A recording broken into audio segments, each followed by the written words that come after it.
Jonathan's heart was pounding in his chest. How did it come this far? He swings the hammer over his shoulder and smashes it against the glass. The polar bear came to him to look at what was happening. He slammed the glass again and it started to crack this time. One of the zoo workers had heard the blows and ran toward Jonathan. He yanked the hammer out of his hands and yelled at him. "You can't free this polar bear." But what was so special about this polar bear? Jonathan looks at the zoo worker in disbelief. But before we start our story, smash the like button, make sure to subscribe and hit the notifications bell so you won't miss any new stories. Can't he see what I'm seeing? Then he looks at Benny, his best friend, for confirmation. You can see it, right? But Benny looks at him with worry in his eyes. Jonathan was taken to a room at the back of the zoo. They were going to call his mother, and he had to explain why he tried to free the polar bear. But Jonathan couldn't believe that no one believed him. His mother rushed to the zoo. She couldn't imagine that her little boy would do such a thing. She ran into the room and embraced her son. "What has gotten into you, Jonathan?" He tells his mother everything, and the zoo worker wipes a tear away. But what was the reason Jonathan had to free the polar bear? Jonathan is a quiet boy. He doesn't have many friends, mainly because he has different interests. Most of his classmates watch a lot of TV and play video games, but Jonathan likes animal books and documentaries. He tries to fit in, but always in vain. He seeks comfort from his stuffed animals. Some might say he is a little old for them, but he doesn't care. His favorite stuffy is his polar bear, Rick. He had gotten the animal as a present from his father. He had brought the animal all the way from Antarctica. Jonathan wants to be just like his dad when he grows up. His father goes away a lot for work. Jonathan doesn't know what his father does for a living, but he loves all the stories he tells him. He hopes to join his father on his travels one day. Jonathan has never even left Europe, but he has seen amazing pictures. His mother always seemed a little down on the first days his father left, but he cheered her up by spending time with her. Tonight they were having a movie night. His mother bought popcorn, and Jonathan picked the movie. He wanted to watch his favorite non-documentary, The Polar Express. He had to go straight to bed after the movie because it was a school night. Jonathan didn't like going to school because he was getting picked on. His class had 3 groups: popular boys, girls, Jonathan, and his best friend, Benny. Benny was also Jonathan's neighbor. Benny and Jonathan had been friends since they were 1 year old. They were born only a few days apart and had technically grown up together. Their mothers were best friends as well, so they had a lot of dinners and playdates together. They stuck together in class and defended each other against the bullying. Jonathan still brought his polar bear to school, which caused many of the other kids to laugh at him. They told him that he was a baby and bullied him.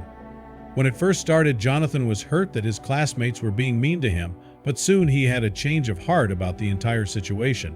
Instead of being upset, Jonathan focused on his dream of becoming an animal rescuer someday. It didn't matter what anyone else thought about it. He ignored the bullies at school and didn't let them ruin his love of animals. One day, he was outside playing with Benny when everything changed. Jonathan and Benny were having a great time playing outside, and of course, Jonathan had his polar bear Rick with him. Suddenly, one of the bullies walked by and spotted them. It was Jack. He started making fun of Jonathan and rushed over to steal the polar bear away from him. Jack ran away as soon as he had Rick in his grip. Benny chased him, but Jack was too fast for him to catch up.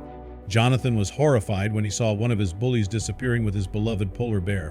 What could he possibly do to get Rick back? Jonathan ran home in tears at the thought of losing Rick forever. He couldn't understand why Jack was so terrible to him all the time. Jonathan never got angry at Jack or said anything mean to him, but it didn't make a difference.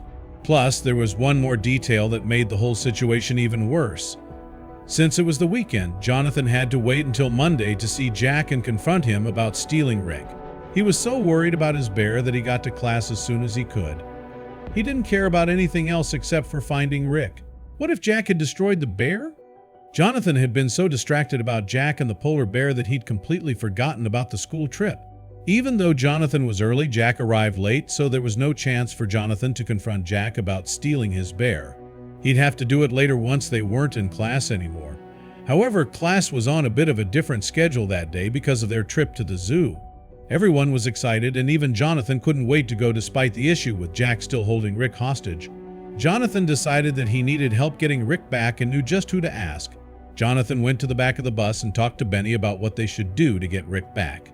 Jack had a lot of friends nearby, so there was no way that Jonathan could sneak by to get the polar bear. They would have to figure out a way to speak to Jack by himself. Benny and Jonathan decided that the best thing they could do was follow Jack and wait for an opportunity to talk in the future. Jonathan liked that plan since he didn't want to fight or cause a scene. He simply wanted his polar bear. But then everything changed for the worse. As soon as they arrived at the zoo, Jack took the bear out of his bag and started making fun of Jonathan. He showed everyone that he had the bear.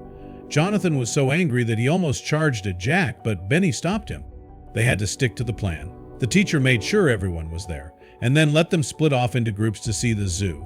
All the chaperones were distracted, and Jack and his friends immediately took off in another direction to see all the animals. Benny and Jonathan hurried to catch up before they lost sight of Jack. Jonathan started to lose hope. No matter how hard they looked, the zoo was too big to find Jack. Finally, Benny and Jonathan went to see other things and enjoy their field trip. They knew that Jack would be on the ride home and they could work on getting the bear back then. Benny and Jonathan had a great time seeing the lions as part of their first stop. Jonathan dreamed about working in Africa and helping to take care of exotic animals.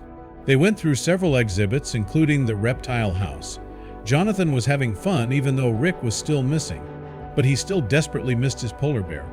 The zoo had a massive playground where they could take a break from seeing the animals, so Benny and Jonathan joined some of their classmates there. They spent about an hour at the playground before heading to another part of the zoo. But they still couldn't find Jack anywhere along the way. When they arrive at the polar bear enclosure, Jonathan sees something that shocks him. He yells for a zoo worker, but no one is around. Benny has no idea why Jonathan is suddenly acting like this. Jonathan runs around the enclosure, looking for someone or something that could help him. He sees a hammer and grabs it. He slams the hammer on the glass and Benny starts to freak out. He runs to get a zoo worker and tells him to come immediately. The zoo worker yanks the hammer out of Jonathan's hands. You can't free this polar bear, but Jonathan points at the glass. Finally, the zoo worker sees what is going on. Jack had thrown Jonathan's polar bear into the enclosure, and a baby polar bear had grabbed it.